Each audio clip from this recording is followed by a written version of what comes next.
Il y a quelques années, j'ai vécu une séparation très difficile avec une de mes ex-femmes. J'avais décidé de rompre, ce qui m'a pas empêché de vivre la suite comme un abandon. Et en fait, c'est une particularité de la maladie dont je souffre. Je me suis retrouvé dans une crise suicidaire intense où j'avais décidé d'arrêter là et tout était prêt. Je voulais juste laisser un enregistrement pour mes proches et j'ai commencé à m'enregistrer parler et j'ai plus réussi à m'arrêter de parler. En fait, tout ce que je retenais en moi depuis longtemps et qui me détruisait est finalement sorti, sans barrière, sans garde-fou. Je pouvais tout dire parce que j'avais pas besoin de craindre une réaction inappropriée ou de me sentir jugé vu qu'il y avait personne en face. Je suis littéralement passé par toutes les émotions possibles à ressentir par un humain pendant que je m'enregistrais. C'était à une intensité très forte. Et au bout d'un moment, je me suis rendu compte que j'avais pas vraiment envie de mourir, mais que j'étais surtout très fatigué. Et aussi parce que tout était sorti, j'avais réussi à revenir dans un état presque neutre qui me permettait enfin de pouvoir me reposer.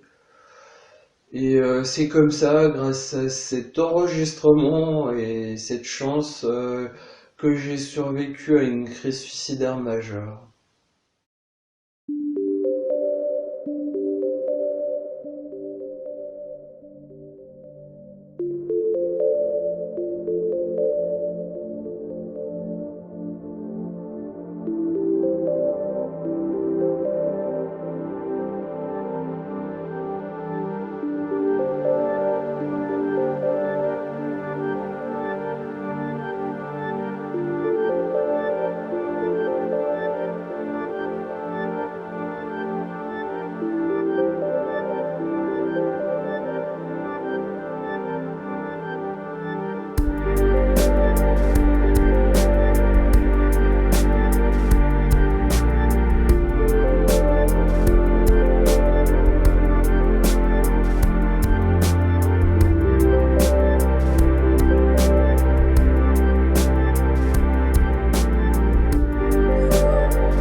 Je m'appelle Yasuo, j'ai 42 ans et j'ai accepté de témoigner parce que le trouble de la personnalité borderline est encore trop peu connu et reconnu en France. Il est souvent confondu avec la bipolarité, voire même carrément avec la schizophrénie, comme ce fut mon cas. Et l'errance diagnostique retarde bien évidemment l'accès aux soins, ce qui peut être dramatique.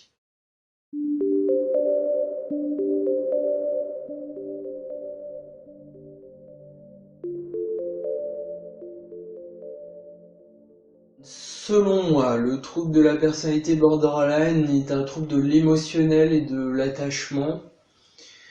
Les émotions que nous ressentons sont beaucoup plus intenses que chez la majorité des autres personnes. Et aussi, nous pouvons mettre beaucoup plus de temps pour revenir dans un état normal après une émotion très intense. Ça peut aller jusqu'à une souffrance extrême, donc qui impacte tous les aspects de notre vie. Une souffrance qui peut nous pousser à avoir des conduites addictives, à prendre des risques, à s'automutiler, voire même à tenter de mettre fin à nos jours. Ce trouble n'impacte heureusement pas que les émotions négatives, mais aussi les émotions positives, ce qui signifie que nous avons aussi la joie, l'amour, la créativité qui peuvent être décuplés par le trouble.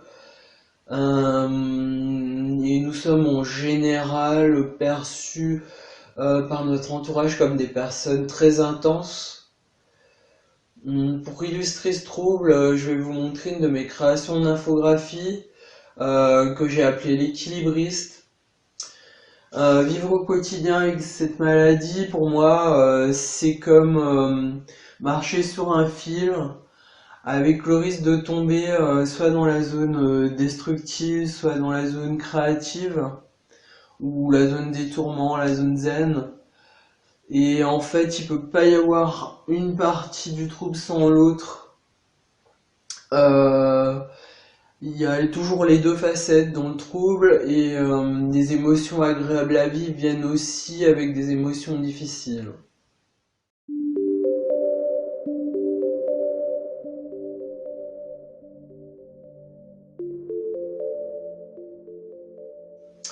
Alors, concernant l'origine du trouble, il peut y avoir des causes différentes que celles dont je vais parler, notamment les abus sexuels. Moi, je vais rester sur les causes que je pense avoir identifiées par rapport à mon histoire personnelle. Alors, j'ai toujours eu une sensibilité au-dessus de la moyenne, donc c'était un terrain favorisant. Et je pense avoir grandi aussi dans un environnement dit invalidant, c'est-à-dire que ce que je ressentais n'était pas validé. Ça a été la première cause du décalage identitaire que j'ai ressenti. Ensuite, il y a eu une deuxième cause de décalage qui a été un décalage d'identité de genre. C'est devenu une souffrance dans l'adolescence. Je me suis jamais senti à l'aise avec mon corps de naissance et des années plus tard, je me suis rendu compte qu'en fait j'étais transgenre et je suis actuellement en transition. Pour les causes événementielles dans mon histoire, je vais surtout citer une hospitalisation traumatique qui a eu lieu à mes 13 ans. C'était dans un établissement psychiatrique où j'ai eu droit à toute la panoplie des entre guillemets soins, comme l'isolement, l'injection forcée de neuroleptiques, des violences et aussi la contention. Après ces événements de trauma, j'ai senti une cassure en moi et je savais que j'allais plus jamais être la même personne. Ensuite, il y a encore eu malheureusement des harcèlements à l'école et d'autres hospitalisations traumatiques. Ça devient vite un cercle vicieux. Si on regarde dans le passé des personnes qui souffrent du trouble personnalité borderline, on se rend compte que leur passé est souvent rempli de maltraitance et d'abus. Donc en fait, je ne suis pas du tout une exception.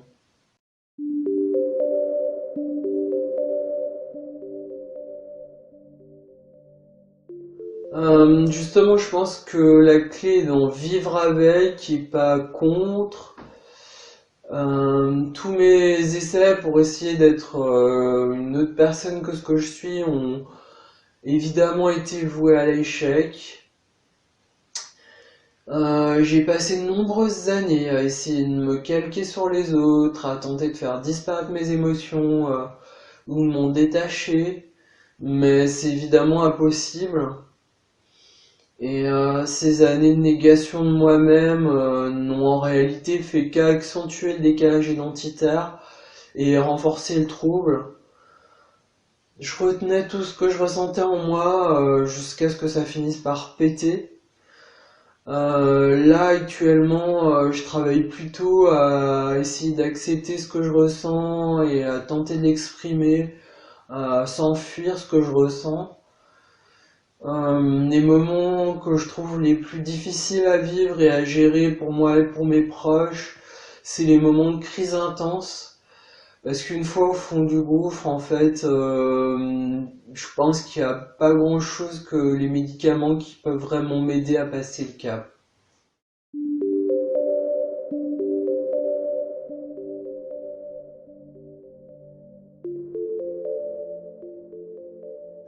Ne pas juger, être empathique, compréhensif, éviter les raccourcis de la pensée ou la négation des difficultés que la personne rencontre. En fait, il n'y a rien de pire que d'entendre t'inquiète pas, c'est pas grave, ou ce n'est rien, ça va passer. Quand il y a une émotion extrêmement forte qui nous détruit ou qui nous accable, je dirais aussi essayer de créer un lien de confiance, un lien sécurisant pour la personne, l'entourer, la rassurer qu'il n'y aura pas d'abandon parce que c'est une des plus grandes peurs que nous avons quand nous souffrons de ce trouble. Alors c'est un exercice difficile et périlleux, à la fois pour les proches et aussi pour les thérapeutes, parce qu'en fait nous qui souffrons du trouble personnalité borderline, nous risquons de mettre le lien à l'épreuve pour être sûr qu'il soit solide, voire carrément agresser ou attaquer le lien quand nous entrons en période de crise. C'est très difficile à gérer pour les personnes qui nous entourent.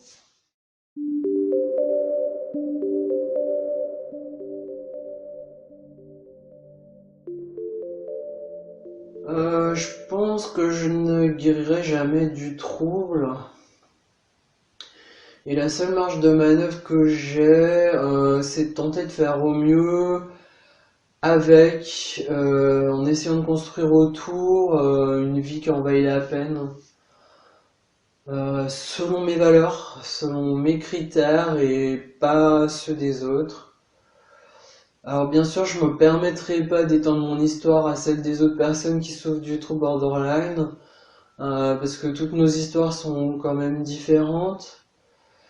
Si on reste sur les études, donc il y a des études à long terme qui montrent que le trouble peut être assez bien résorbé, notamment les symptômes les plus invalidants pour une grande majorité de personnes. Et évidemment avec des traitements qui ont prouvé leur efficacité sur le trouble. En revanche, l'émotivité, elle reste là, et je dirais qu'heureusement elle reste là, parce que l'hyperémotivité, c'est pas une maladie.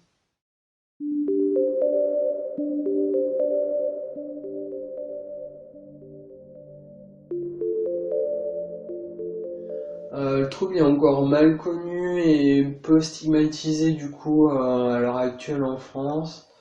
Ça pourrait dans les années à venir prendre des proportions qu'on constate dans les pays anglophones, où le terme borderline est associé à des individus dangereux, violents ou carrément manipulateurs. Je l'ai vu utilisé de manière abusive dans le langage courant pour qualifier un ou une ex quand une rupture a été difficile et frustrante à vivre. Je dirais si on cherche un équivalent de terme dans les pays francophones, c'est utilisé dans les pays anglophones comme nous on utilise les termes stigmatisants pervers narcissiques. C'est un peu l'équivalent.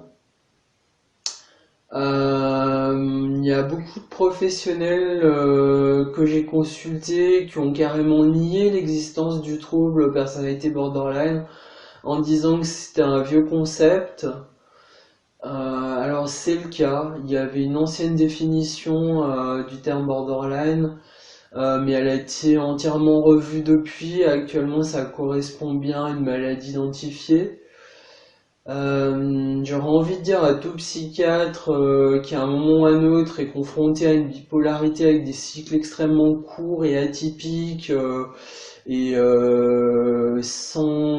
sans réelle manie, je crois ça vaudrait la peine de se poser la question si c'est pas plutôt un trouble de l'émotionnel. Alors c'est assez compliqué parce qu'il est possible d'être les deux à la fois bipolaire et à la fois trouble personnalité borderline, mais au moins de se poser la question à un moment ou à un autre pour infirmer ou confirmer cette hypothèse.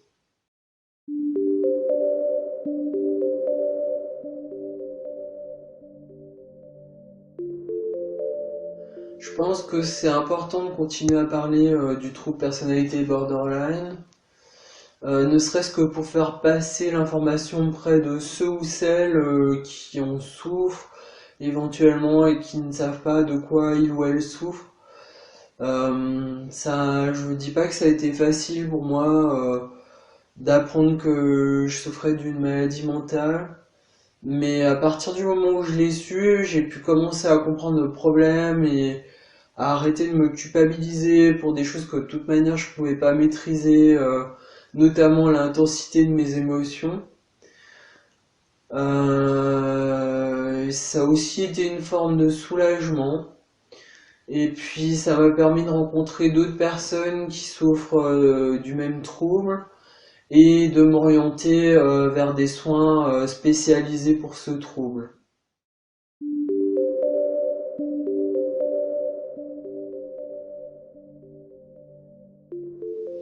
Je dirais que ce trouble est une belle illustration de la diversité. De la même manière qu'il existe des personnes de petite taille ou de grande taille, ben, du coup il y a aussi des personnes avec des émotions beaucoup plus fortes que la moyenne. C'est une chance quand ces émotions permettent de vivre la vie à un niveau plus intense, autant dans les moments tristes que les moments joyeux. Ça nous rend aussi plus créatifs et plus réceptifs à la souffrance de l'autre. Ça nous permet de mieux comprendre les autres, des fois presque aussi bien que nous-mêmes.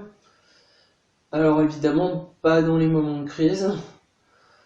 Ça devient une maladie à partir du moment où nos émotions sont tellement fortes qu'elles causent des grandes souffrances handicapantes, qu'elles nous poussent à endommager les liens sociaux, donc ce qui compte pour nous, où l'on plonge dans des états dépressifs, voire carrément suicidaires. Et si on me demandait si je voudrais être moins sensible, bah en fait je répondrais non parce que finalement c'est aussi ma richesse.